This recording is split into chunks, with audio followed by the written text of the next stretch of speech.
The moment my father looked my 8-year-old daughter in the eyes and told her she wasn't real family, something inside me died, and something darker took its place. My name is David, I'm 38 years old, and if you'd asked me 3 years ago whether I'd ever destroy my own parents' lives, I would have called you insane back then. I believed in unconditional loyalty. I believed blood ties meant something sacred. I believed that no matter our differences, family protected family. I was catastrophically wrong. What unfolded at my daughter Sophie's birthday wasn't just cruel indifference, it was calculated destruction aimed at the purest soul I've ever known. And when they drew that line in the sand, they had no idea they'd awakened something in me that had been sleeping my entire life. The willingness to burn everything down to protect what truly matters. Sophie had just turned 8 that Saturday. She's extraordinary in ways that make other parents stop and stare. Not because she's loud or demanding, but because she radiates this quiet kindness that seems impossible in someone so young. She's the child who splits her lunch with classmates who forgot theirs, who makes friendship bracelets for the kids sitting alone. Her teachers call her an old soul. I just call her my miracle. When my parents arrived at her birthday celebration with my siblings trailing behind, their arms loaded with gleaming gift bags, I actually felt hope, foolish, desperate hope, that maybe today would be different. Maybe they'd finally see Sophie the way the rest of the world did. The venue was modest, a cheerful play center with rainbow murals and the smell of fresh cake. Sophie had chosen everything herself. Lavender balloons, a butterfly cake, even the playlist of her favorite songs. She wore this shimmering violet dress she'd saved her allowance to help buy, spinning in circles just to watch it float. Then my father started his performance. With theatrical precision, he pulled out thick cream envelopes, handing them to my brother's twin boys. Then my sister's daughter. The kids shrieked with delight as they discovered crisp $100 bills, 500 each, and glossy new tablets still sealed in plastic. My brother's wife actually applauded my sister, filmed it all for her social media, gushing about grandpa's generosity. Sophie stood there in her violet dress, small hands clasped, waiting for her turn with that trusting smile that could break your heart. My father turned to her. No envelope, no gift bag, just this cold smirk that I'll see in my nightmares forever. She's not real family, he announced, loud enough for every parent in that room to hear. Different rules apply. The world stopped. Sophie's face crumbled in slow motion, confusion, then hurt, then this devastating self-blame as she looked at me and whispered, "Daddy, what did I do wrong?" The rage that flooded my system could have powered a city, but I couldn't explode. Not there, not with 30 people watching, not with Sophie, already breaking apart. I knelt down, took her trembling hands, and said the only thing that mattered. "Nothing, baby, you're absolutely perfect. Some people just don't deserve you." Without another word, I lifted her into my arms and walked out past the stunned families, past my mother's calculated silence, past my siblings still counting their children's cash, past my father's satisfied grin that said he'd won some sick game only he was playing. In the parking lot, Sophie buried her face in my shoulder and sobbed, not the dramatic tears of a child denied a toy, but the deep, confused grief of someone who just learned the world could be inexplicably cruel. During that drive home, while she sat silent with her untouched birthday cake, something crystallized in my mind with diamond clarity. I'd been bankrolling these people's entire existence for 8 years. Their mortgage, I paid it. Their luxury SUV, my name on the lease. Their credit cards, I covered them monthly. Their vacations, their shopping sprees, their country club membership, all me. Every time they cried poverty, every time they played the family helps family card, I'd written another check. I'd been so desperate for their approval, so convinced that financial support would eventually buy emotional connection. But watching Sophie stare out that window, her special dress now seeming like costume armor that couldn't protect her from their cruelty, I understood the transaction had always been one-sided. That night, after she'd cried herself to sleep clutching her stuffed rabbit, I sat at my kitchen table with my laptop and a cup of black coffee that went cold while I worked one by one. I canceled everything, every automatic payment, every wire transfer, every financial lifeline I'd extended. The mortgage payment scheduled for Monday, canceled. The SUV lease, terminated effective immediately. Their supplemental credit cards linked to my accounts, frozen. The monthly help I'd been sending, deleted from my banking app. I wasn't emotional, I wasn't shaking with fury, I was surgical, methodical, precise like a surgeon removing cancer. I cut them out of my financial life with sterile efficiency. By 6 a.m., My phone started exploding dozens of missed calls, text messages in rapid succession. The credit card isn't working. David, the bank called about the mortgage. Answer your phone now. The car won't start. What did you do? I poured fresh coffee, sat on my back deck watching the sunrise paint the sky pink and gold, and felt something I hadn't experienced in years: freedom. But their panic was just beginning, and if they thought yesterday's humiliation of my daughter was their victory, they were about to learn what real loss looked like. The cascade started immediately. My mother called 17 times before 9 a.m., her voicemails escalating from confusion to fury. My father left exactly one message: fix this immediately, or there will be consequences. Consequences from the man who just told his granddaughter she didn't count. By Tuesday, the real desperation kicked in. My brother showed up at my office unannounced, trying to corner me in the parking garage. David, what the hell? He was sweating despite the cool morning. Mom couldn't buy groceries. Dad's been on hold with the bank for hours. You can't just. Can't just what? I asked calmly, clicking my car locked. Stop paying for adults who should be handling their own finances. You know Dad's consulting business folded 4 years ago, he hissed, without your help. Then maybe he should have thought about that before publicly humiliating my daughter. My brother's face went red. This is about that. She's a kid, she'll get over it. The dismissal in his voice made my jaw clench. No, she won't, and neither will I. That afternoon, my mother attempted a different strategy. She appeared at Sophie's school during pickup, all smiles and a box of expensive cookies, trying to play the doting grandmother for the other parents. Sophie pressed against my leg when she saw her, whispering, "Do I have to talk to her?" "Never," I told her firmly then, loud enough for the gathering crowd of parents to hear. "We don't accept gifts from people who say you're not real family." The silence that followed was deafening. My mother's face went white as the other parents suddenly found reasons to step away from her. Nothing travels faster than school parking lot gossip. And by the next morning, everyone would know exactly what kind of grandmother she was. "David," she said, her voice pitched high with false sweetness, "this is all a misunderstanding." "No misunderstanding." I cut her off. Dad was crystal clear. Sophie doesn't count, so neither do any of you. But the universe was just getting started with its poetry. Wednesday brought the news that their mortgage payment had bounced Thursday.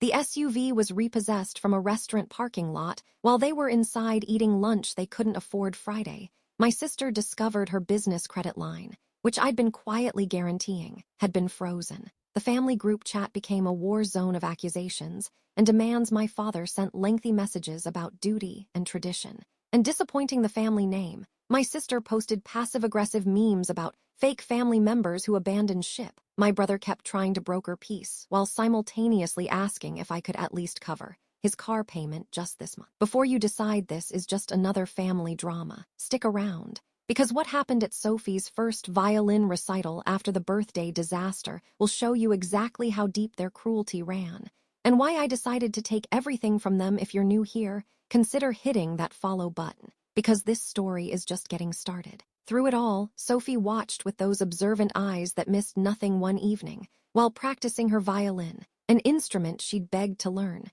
she asked me something that stopped my heart. "Daddy, if Grandpa thinks I'm not family, why did he come to my birthday?" I set down my coffee and really looked at her. "What do you think?" She considered this with the seriousness only an 8-year-old could muster. Maybe he wanted to hurt my feelings on purpose. The fact that she could see it so clearly, the deliberate cruelty of it, both broke my heart and filled me with pride. She was already learning to recognize toxic behavior and name it for what it was. "You might be right," I told her honestly. "And when people try to hurt us on purpose, what do? We protect ourselves," she said, repeating something I'd taught her about playground bullies.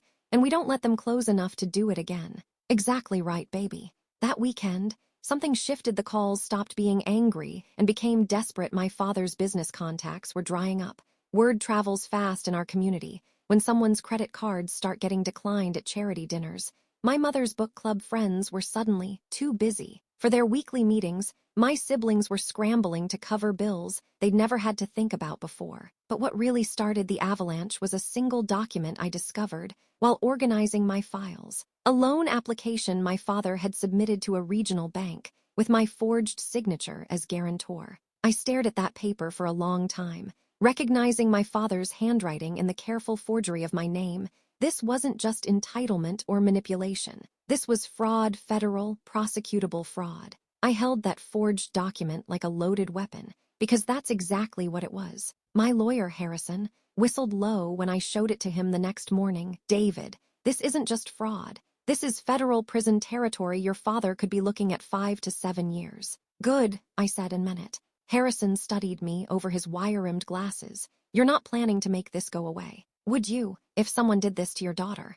He was quiet for a moment, then pulled out a legal pad. Let's build this case airtight. While Harrison began the legal machinery, I discovered the fraud went deeper. My father had been using my credit history to secure loans for the past 18 months. Small amounts at first, then larger ones as his confidence grew. Total damage. $127,000 in unauthorized debt tied to my name. But here's the thing about entitled people. They never think they'll get caught. They believe their own lies so completely that they leave evidence everywhere: bank statements, email threads, text messages, discussing how to work around my eventual discovery. My brother had known, my sister had known. My mother had actually notarized one of the forged documents. They'd all been complicit in stealing from me while I was paying their bills. That Thursday was Sophie's spring recital. She'd been practicing Mozart's Twinkle Variations for months, that simple melody becoming more complex with each iteration. Every night after dinner, I'd hear her in her room,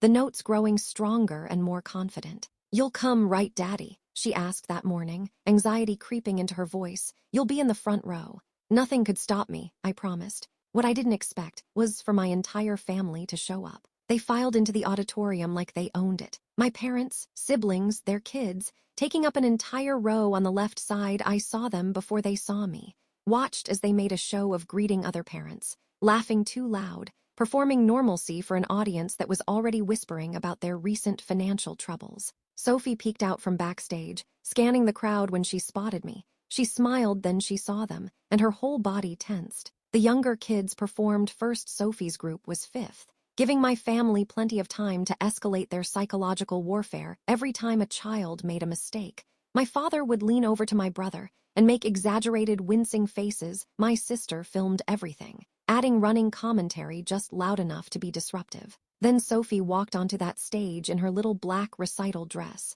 violin tucked under her chin, and my father decided to destroy her. Just as she raised her bow, he called out, loud enough for the entire auditorium to hear, "Let's hope she doesn't butcher it like last time, though I guess we can't expect much from someone who's not really." Enough. I was on my feet before I realized I'd moved. Every head in that auditorium turned to stare at me. "If you say one more word," I said, my voice carrying with a clarity that surprised even me, "I will share with everyone here exactly why your mortgage is in foreclosure and why you committed fraud using my name." The silence that followed was absolute. My father's face went purple. My mother grabbed his arm. The other parents were frozen, watching this family drama unfold like a car crash in slow motion. "Play your piece, Sophie," I called out, never breaking eye contact with my father. "Show them what real family pride looks like." My daughter, my brave, brilliant daughter, lifted her bow and played. Not perfectly, her hands shook for the first few notes, but then something magical happened. She found her rhythm, found her strength,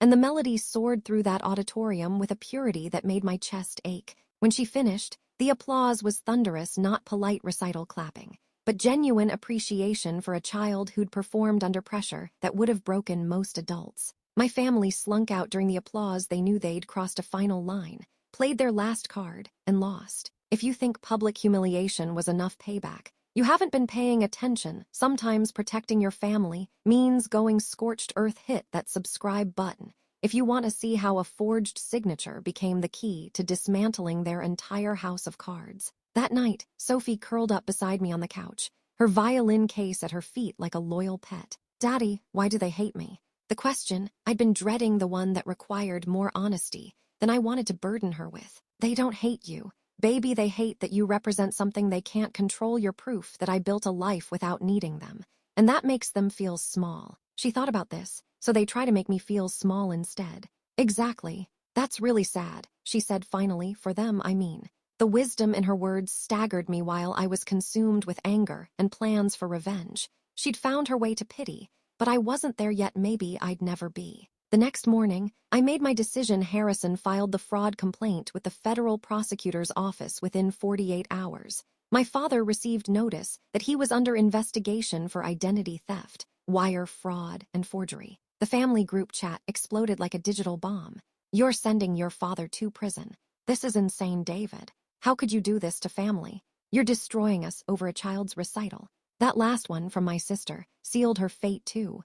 I screenshot every message, every admission, every threat. My lawyer was building a case that would either force them into bankruptcy or prison. Their choice. But I wasn't done. See, while they were panicking about the criminal investigation, I was quietly positioning myself for the killing blow through my consulting firm. I had connections in real estate, city planning, and development. I knew about the massive retail complex being built 3 blocks from my parents' neighborhood. I knew the property taxes were about to triple. I knew the city was planning to reassess home values, and houses with existing liens or mortgage defaults would be first on the auction block. I incorporated an LLC with an innocuous name, started moving funds into position, attended planning commission meetings where I shook hands with the right people and asked the right questions. My parents' house, the one I'd been paying for, was worth $420,000 on paper, but with $318,000 still owed, rising taxes, and no income to cover payments, it would hit foreclosure within 90 days. I planned to buy it for half that at auction, not because I wanted their house, because I wanted them to know that I could take it. The investigation moved faster than expected. Within 3 weeks, federal agents visited my father at home. The neighbors watched from behind curtains as he was questioned on his front porch. Paperwork spread across the hood of an agent's sedan. My mother called me sobbing. "They're asking about prison, David, prison for your father." Then he should have thought about that before he forged my signature. "It was just paperwork. We were desperate." "You were greedy," I corrected. "Desperate people ask for help. Criminals forge documents." She hung up on me, but not before I heard my father in the background, raging about ungrateful sons and family betrayal. The irony was lost on them completely. My brother tried to play mediator. One last time, he showed up at Sophie's Saturday art class, waiting in the parking lot like some bargain basement intervention. "David, please just think about what you're doing. Dad's 71 prison would kill him." "Sophie's 8, I countered. His cruelty nearly killed something in her. She's resilient. Kids bounce back from deliberate emotional abuse by their grandfather. No, they don't. They just learn to hide the scars better." He shifted tactics. "What about Mom? She's innocent in all this." I actually laughed. "She notarized forged documents." She stood silent. "While Dad destroyed Sophie publicly twice, she's as guilty as he is." "You're really going to let them burn?" "I'm not letting them do anything. They lit this fire themselves. I'm just not rushing in with a hose anymore." The next document that arrived was a foreclosure notice. My parents had missed 3 payments now. The bank was accelerating the loan. They had 30 days to pay in full or face sheriff's sale. The date was set, June 15th, 9 a.m., courthouse steps. I marked it on my calendar with a gold star, the kind Sophie used for special occasions. Meanwhile, life went on. Sophie returned to her violin with new determination. She joined the youth orchestra, made friends with other young musicians, and slowly began to bloom again. Every achievement she earned, every smile that reached her eyes, every moment of pure childhood joy validated my decision. We were building something new, just the two of us, something clean and honest and free from the poison of conditional love. But my family wasn't done fighting. They tried manipulation through flying monkeys, distant relatives calling to scold me about family values. They tried public shamming. My sister posted on social media about children who turn their backs on elderly parents. They even tried bribery. My brother offered to broker a peace deal if I'd cover just 6 months of payments. Each attempt only strengthened my resolve. The federal prosecutor called on a Tuesday. They had enough evidence to proceed with charges. Would I testify if it went to trial? Absolutely. "You understand this could mean significant prison time for your father." "I understand. He committed significant crimes against me." There was a pause. "Most family fraud cases settle out of court, the victims usually." "I'm not most victims," I interrupted, "and they're not my family anymore." 2 days later, my father was arrested at the country club during his weekly golf game. 3 squad cars, federal agents, handcuffs in front of his golf buddies. The local paper ran it on page 2. "Prominent local businessman arrested for federal fraud." The mugshot was particularly satisfying. His expression frozen between rage and disbelief, like he couldn't comprehend that consequences had finally found him. But even that wasn't the end. The morning of the foreclosure auction, I woke Sophie early and made her favorite breakfast, chocolate chip pancakes shaped like butterflies. She didn't know where we were going, only that Daddy had important business that would help secure our future. Is it about Grandpa? She asked, syrup dripping from her fork. In a way, but mostly it's about us moving forward. She nodded solemnly, then brightened. Can I bring my violin to practice in the car? Of course, baby. The courthouse steps were already crowded when we arrived at 8:45. Property vultures with their cashiers, checks ready, desperate homeowners hopping for miracles, and the auctioneer setting up his portable podium. I recognized several faces from the business community. Word had spread about which property was hitting the block today. Then I saw them.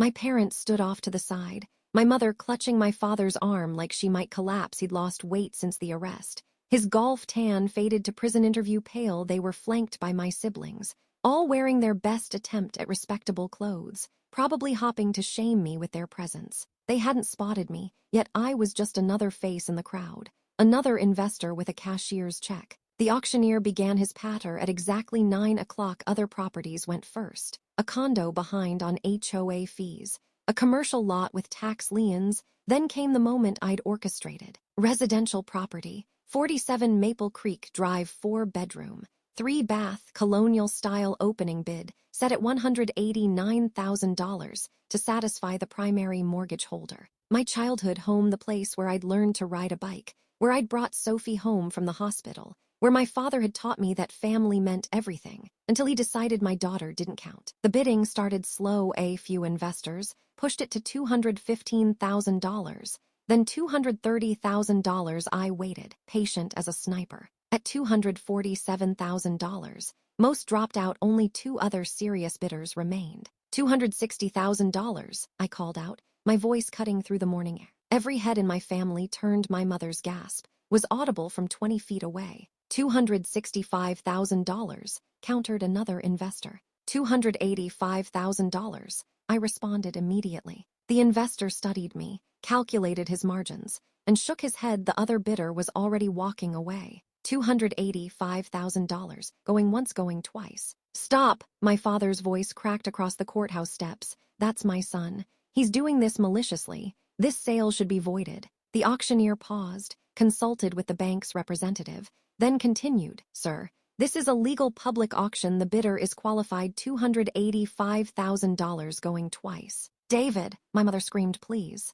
Sold. $285,000 to bidder number 47. The gavel came down like a judge's final verdict. I walked to the clerk's table to sign the paperwork, Sophie's small hand in mine behind us.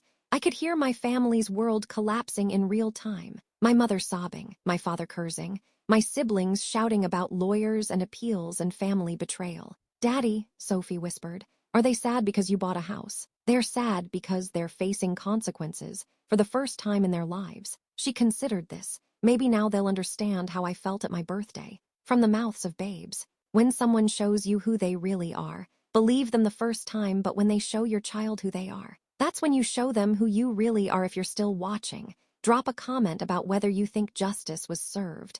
And don't forget to subscribe for more stories about standing up to toxic family. The aftermath was swift and brutal. My parents had 72 hours to vacate their possessions, their memories, their entire life packed into boxes and loaded into a rental truck they could barely afford. I didn't go to watch. I didn't need to see their humiliation. Knowing it was happening was enough. My brother called that night, drunk and raging. You bought our childhood home. Where are they supposed to go? That's no longer my concern. They're staying with me, you know, in my 2-bedroom apartment because of you. No, because of them. Actions have consequences. Sarah's leaving me, he blurted out. Says she can't handle the financial stress. The family drama. My kids are asking why Grandpa was in the newspaper. This is all your fault. Your parents committed fraud. Your wife is leaving because you're drowning in debt. You created. Your kids are asking questions because your father is a criminal. None of that is my fault. It's theirs, and yours for enabling them. He hung up, but not before I heard him throwing something against a wall.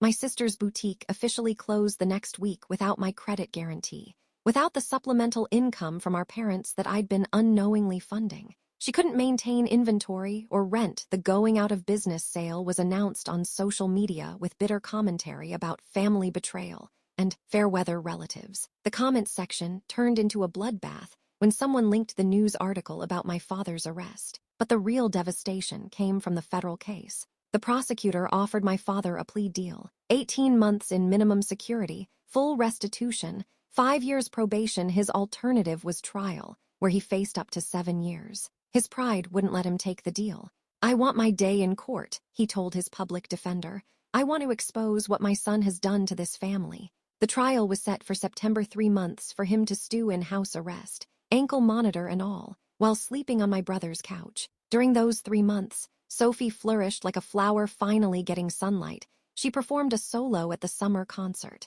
earned first chair in youth orchestra, and started composing her own simple melodies. Every achievement was documented in a journal I kept, evidence of who she really was when toxic people weren't tearing her down. One evening, she asked me something that stopped me cold. "Daddy, do you think Grandpa will go to jail?" I set down my coffee carefully. "He might. He broke some serious laws. Will you be sad?" "What do you think?" She twisted her lip, thinking.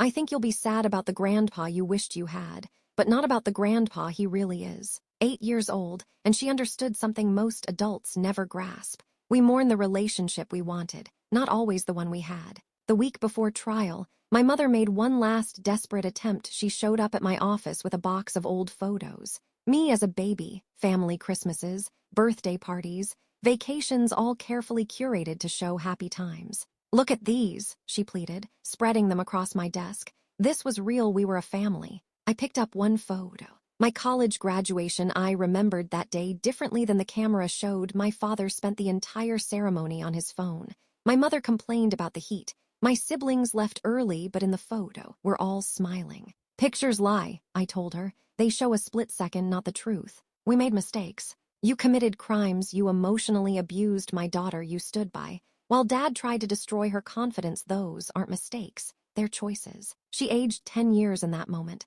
I'll testify against him, say he forced me to notarize those documents. Throw Dad under the bus to save yourself. Her silence was admission enough. "Get out of my office and leave the photos. They'll make good evidence of how long you've been manipulating me." She left, but not before whispering, "I hope Sophie never breaks your heart the way you've broken mine." "She won't," I said with absolute certainty, "because I'll never give her a reason to." The trial lasted 4 days. I testified for 3 hours, methodically laying out the fraud, the forgeries, the pattern of financial abuse. My father's lawyer tried to paint me as vindictive, ungrateful, mentally unstable. But the evidence was overwhelming. Bank records, forged signatures, text messages, where my father bragged to my brother about working the system. The jury deliberated for 2 hours. Guilty on all counts. The judge, a grandmother herself, was particularly harsh during sentencing. "Mr. Peterson, you didn't just steal from your son. You betrayed the fundamental trust between parent and child. You used his love for you as a weapon against him. 3 years federal prison, full restitution, and 10 years probation." My mother wailed. My siblings cursed. My father just stared at me with eyes that promised this wasn't over. But it was at least for him.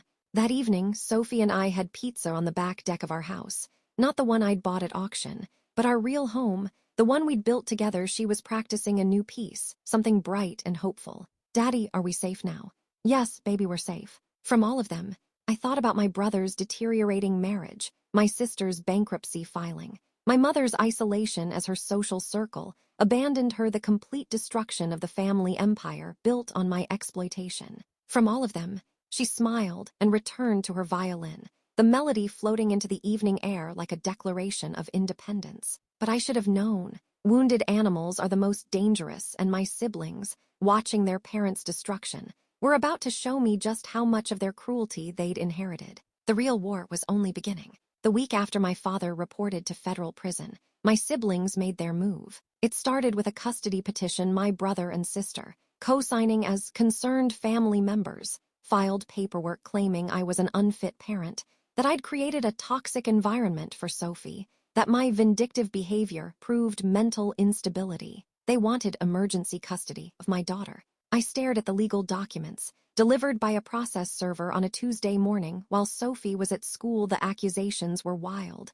Financial irresponsibility, while I owned $1 million business, emotional abuse, projection at its finest, and alienation from extended family. The only accurate claim, and one I wore like a badge of honor. Harrison read through it in my office, his expression cycling between disbelief and disgust. "David, this is desperation. No judge will take this seriously. You're an exemplary father with documented proof of their abuse towards Sophie." They're not trying to win, I realized. They're trying to hurt me to make me feel what they're feeling.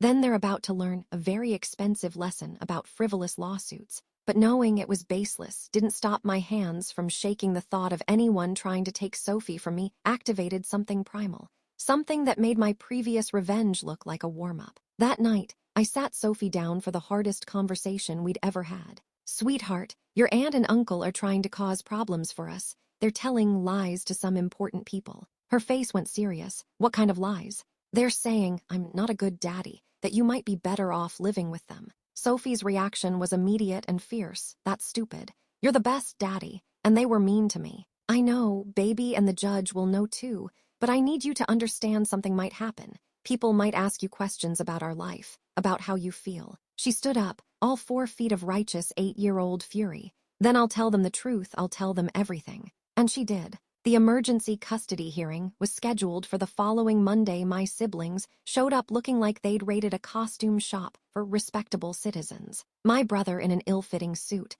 my sister in a conservative dress. I'd never seen her, where their lawyer was a bottom feeder who specialized in messy family disputes. My legal team included Harrison, a child psychologist who'd been seeing Sophie since the birthday incident, and 14 months of documentation showing my siblings' pattern of abuse. But the star witness was Sophie herself. The judge, a woman named Maureen Chen, who'd seen every type of family dysfunction imaginable, asked Sophie to speak with her privately in chambers. No lawyers, no parents, just the two of them and a court reporter. Sophie was in there for 43 minutes. When she emerged, she walked straight to me, took my hand and whispered.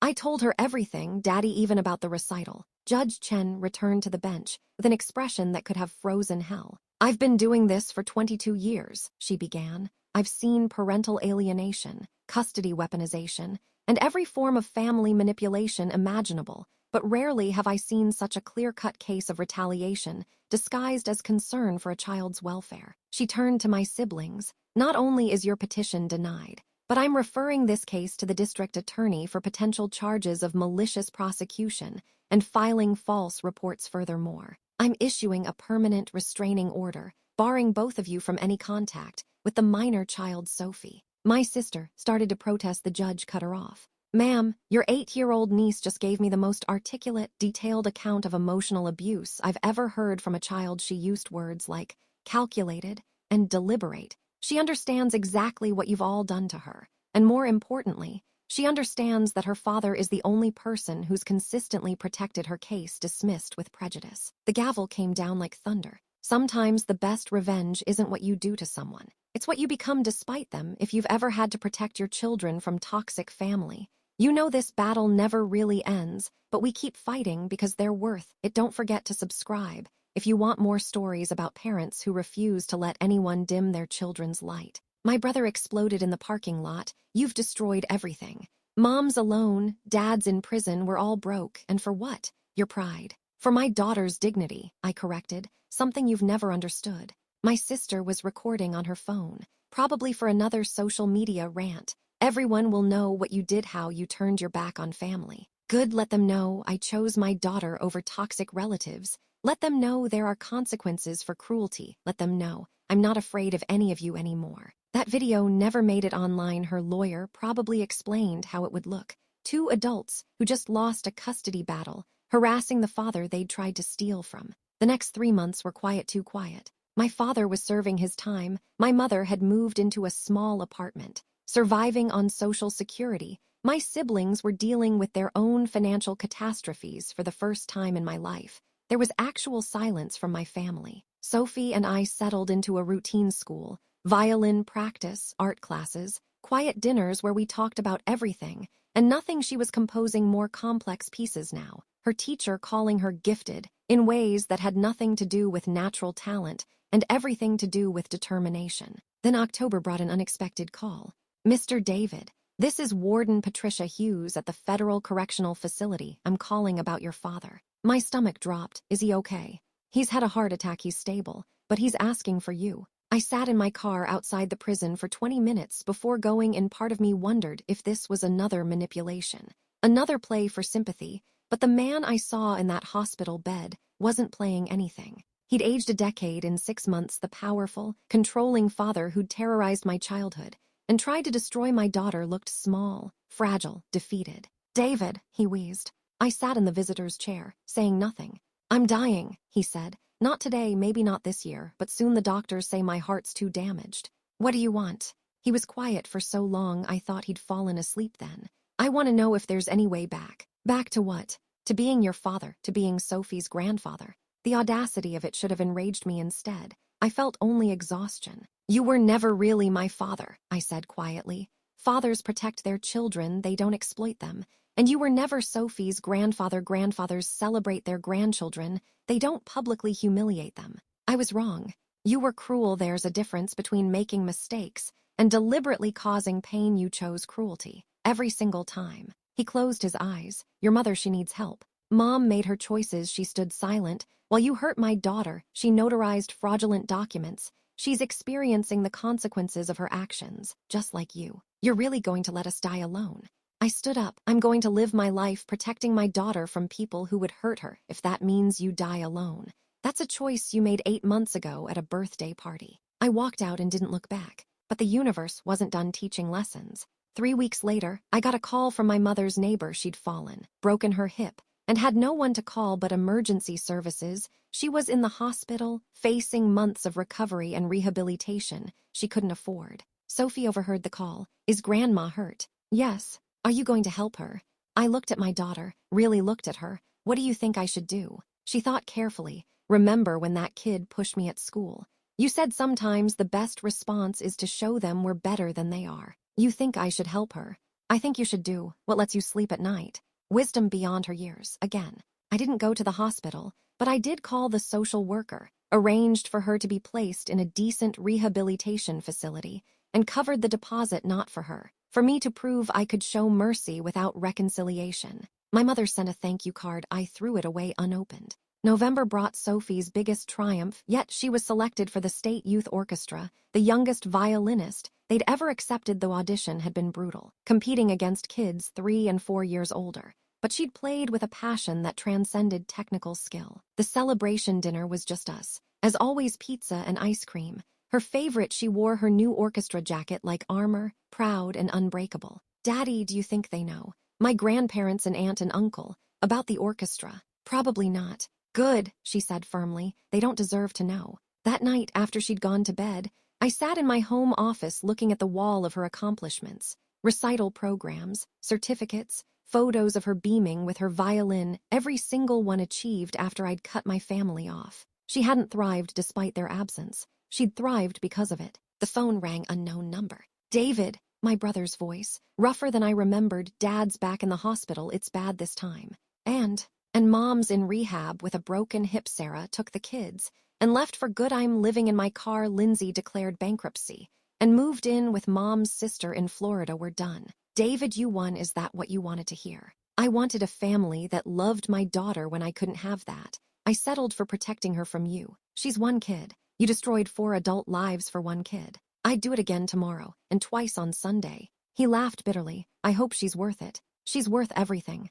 I hung up and blocked the number. The thing about toxic families is they always expect forgiveness without change, reconciliation without accountability. But sometimes the greatest act of love for your child is refusing to let history repeat itself. Share this story if you've ever had to choose between family and what's right. 3 days before Christmas, my father died. The nursing staff at the prison hospital said it was peaceful, a second heart attack in his sleep. He'd been scheduled for release to hospice care the following week. I found out from his lawyer, who called about the will. Apparently, even facing death and imprisonment, my father had tried one last manipulation. He'd left everything to Sophie, bypassing me entirely. The bitter irony was there was nothing left to leave, just debt, legal fees, and a storage unit full of furniture no one wanted. I didn't go to the funeral, neither did Sophie. We spent that day at the Natural History Museum instead, looking at dinosaur bones and talking about how some things that seem powerful and permanent eventually become nothing but fossils. My mother called from the rehabilitation facility on New Year's Eve. I actually answered, curious what she could possibly say. "Your father's dead," she said, as if I didn't know. "I'm alone. Sophie's my only grandchild." "No, Sophie doesn't have grandparents. She has me." There was a long pause. I could change. I could apologize. You could have done that 11 months ago. You could have stood up for her at the birthday party. You could have stopped Dad at the recital. You could have chosen her just once, but you didn't. I was scared of him. I was scared of him too. The difference is I loved my daughter more than I feared him. You loved your comfort more than you loved your granddaughter. That's not true. Mom, I'm hanging up now. This is the last time we'll speak. I hope you find peace with your choices. David, please. I ended the call and deleted her number. Sophie performed her first solo concert with the state orchestra in February. She played Pachelbel's Canon in D, a piece she'd chosen because it sounds like hope. I sat in the front row, recording every second. Around me were other parents, grandparents, siblings, all there to support their young musicians for a moment. I felt the absence of what should have been, a full family celebrating together. Then Sophie caught my eye mid-performance and smiled, just for me. And I realized we were complete exactly as we were. After the concert, the conductor pulled me aside. Mr. David, Sophie has real talent with the right training. She could go far. Juilliard far. We'll give her every opportunity. She's lucky to have such a supportive father. I'm the lucky one. That night, as I tucked Sophie into bed, she asked, Daddy, are you sad that Grandpa died? I'm sad about wasted potential. He could have been a wonderful grandfather. He chose not to be. Do you think he was sorry? I think he was sorry he got caught. There's a difference between regretting your actions and regretting the consequences. She nodded, understanding more than any 9-year-old should have to. Daddy, yes, baby. I'm glad you chose me. Sophie, I will always choose you every time, in every way, forever. She smiled and closed her eyes, secure in that truth. I stood in her doorway for a moment, watching her drift off to sleep. Her violin case sitting in its place of honor on her dresser, 9 years old, and already stronger than I'd been at 30. My phone buzzed an email from my sister in Florida, the subject line. You destroyed us. I deleted it without reading. Because she was wrong, I hadn't destroyed them. They destroyed themselves. The moment they decided my daughter was expendable, I'd simply stopped cushioning their fall. Looking back now, a year after that birthday party, I barely recognized the man who used to write checks to keep the peace. That version of me died the moment my father said Sophie didn't count as family. What emerged was someone harder, certainly someone less forgiving, absolutely, but also someone who understood that protecting your child isn't just about keeping them safe from strangers. Sometimes it's about keeping them safe from the people who share their DNA. My parents taught me that family is everything. They were right, they just never understood that Sophie and I were a complete family all by ourselves. The last time I drove past my childhood home, the one I'd bought at auction, new owners were moving in. A young family with 3 kids and a dog. The mother was planting flowers where my mother's roses used to grow. The father was teaching his son to ride a bike on the same driveway where I'd learned. That's where your grandparents lived, right? Sophie asked from the backseat. Once upon a time. It looks happier now. She was right, it did. We drove home to our own house, where Sophie had a concert to practice for, and I had a business to run where no one would ever tell her she didn't count, where love wasn't conditional on compliance, where family meant the 2 of us against the world. That night, Sophie played her violin until bedtime, not because anyone was making her, but because she loved it. The melody drifted through our home like a declaration of victory. Because in the end, the greatest revenge wasn't taking their house, or exposing their fraud, or watching them fall apart. The greatest revenge was Sophie thriving. The greatest revenge was proving that we didn't need them. We never had. The greatest revenge was building a life so beautiful, so full of genuine love and support, that their absence felt like freedom instead of loss. They were right about one thing all those months ago. Family is everything. They just never realized that my family began and ended with the remarkable little girl who calls me daddy. And that's more than enough. It's everything. Sometimes the most powerful thing you can do is refuse to let toxic people have access to your peace. If this story resonated with you, remember, protecting your children from harmful family members isn't cruel. It's love in its fiercest form. Thank you for following this journey. Subscribe for more stories about parents who choose their children over everything else, because that's what real family does.